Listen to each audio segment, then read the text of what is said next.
I'm Kyler Knudsen and I go to Kamiakin High School. Humans are capable of incredible things. Collectively, we have overcome our physical limitations through our vast intelligence.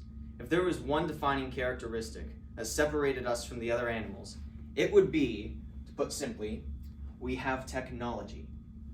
Let's talk about our greatest technological hits. We discovered fire. We invented wheels. We have traveled to space. And we have created memes. Our creation of memes has actually been very significant to human society, as it is everywhere, and I don't think a lot of people realize that. So today I'm going to show you the history of the meme, what makes memes so unique, and their impact on society. So memes. What are memes? Well, memes were first defined by Richard Dawkins in his book The Selfish Gene as a unit of cultural information spread through mass imitation. This spawned a branch of science known as memetics, but I don't want to talk about memetics. I want to talk about the more internet-centric version of this, known as memeology. But let's talk about some memes as they've been seen in history. So as far back as ancient Rome, in the ruins of Pompeii, there's graffiti with various obscenities and drawings written on the wall. So those could be considered memes. In the Middle Ages, in the margins of manuscripts, there were knights and snails engaging in mortal combat. Looks like a meme to me. In World War II, Kilroy was there. These are all memes. They are all units of cultural information that were imitated on a massive scale. But when you think of memes, you think of the ones you find on the internet. To understand how memes on the internet have changed, you have to understand how the internet has changed. So let's talk about that.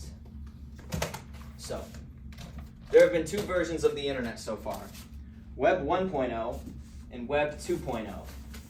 On Web 1.0, it was pretty primitive, so all you had were some websites people put up and people going to the websites. It was a very niche thing at the time, and people projected the internet to fizzle out. That didn't age well. So, first meme, arguably, made on Web 1.0 was the baby cha-cha, which is just a gif of a dancing baby doing a little, little dance. And it became so popular that it even broke into the mainstream, showing up on one of the shows of the 90s, Ally McBeal. In Web 2.0, memes became massively more popular. With Web 2.0, social media came to exist. And on social media, people could create memes, post memes, react to other memes, take the memes, mess with them a little bit, and spit them back out there. So memes could spread like a virus. That's why they call it a viral meme. Now, memes as they're best known today are usually humorous pictures with words on them. Not always humorous, not always pictures, but that is the prototype of a meme. It is what you think of when you think of memes. So, what makes them funny? There are humor theories about this. The first theory I'll talk about is incongruency theory, which basically sums up how the memes that are known to have Zoomer humor how they operate. Here's an example. Me and the boys at 2 a.m. looking for beans. Now, these are some shadowy figures in a deep-fried hallway at 2 a.m. looking for legumes. Why? Nobody knows. You're not supposed to know, because it doesn't matter. What matters is that it's LOL so random. So you see this and you're supposed to laugh. It evokes an emotion. It's like art in its own way. If it was to be poetry, it would be of the nonsense kind. But it evokes emotions. It's supposed to be humor. Can be humor. Usually confusion. Let's talk about the more widely used style of humor. Incongruency theory. That was incongruency theory. This is benign violations theory, which is something is funny because it violates some kind of norm in a non-offensive context. If it's offensive, you're being edgy. If nothing's being violated, what are you even doing? It's boring. So here's Disaster Girl, popular meme format. My neighbors used to listen to Justin Bieber. Used to. Why would anyone laugh at this? Someone's house is on fire, and this little girl is said to be the perpetrator. That's what it seems to be implying anyway. She at the very least revels in it. So why do people laugh at this? That's because there is some psychological distance between you and the subject matter.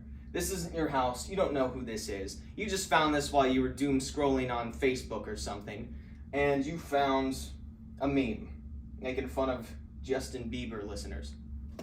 So this doesn't really offend many people because of that psychological distance. And there's definitely a norm being violated. This is a moral norm. Someone is just reveling in the destruction of a Justin Bieber fan's house. So this is what allows most people to be like, oh no, anyway. So this humor that comes with memes is not wholly unique to memes. It has been done before in things that we wouldn't normally consider memes, such as political cartoons. But memes have kind of outclassed political cartoons at this. You see, they're both essentially funny pictures with words on them. It just so happens that memes are way more accessible to people. So they can easily create their own form of a political cartoon. It's just a bit more simple, but it gets the job done. Right? It's like a more accessible political cartoon. Here are some memes about the Second Amendment. And you see, when you express your political opinions in a humorous manner, you're more likely to convince people because of studies that were published in Human Communication Research, Volume 44, Issue 4 show, humor has a positive effect on persuasion. However, there is a bit of a downside to that because political opinions aside, this can also be used to spread straight up misinformation. So here's a meme about flat earther theories, right? Making fun of the round earthers. So stupid, only repeating indoctrinated theories spoon-fed from birth as proofs of the globe. Average round earther here. So they already got the humor aiding their persuasion skills on their side, but they also have another benefit, and that is just that the format of a meme is naturally concise by nature. So essentially, you can show someone just a little bit of the content without going that in-depth into the subject, and they'll be convinced that that's all there is to it. But it's not as simple as that. You're essentially showing them a puddle, and they're thinking it's the whole ocean.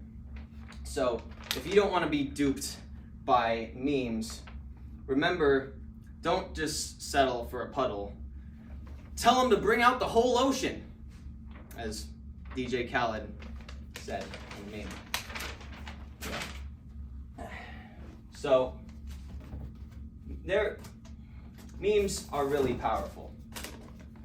Like they have had a real impact on society.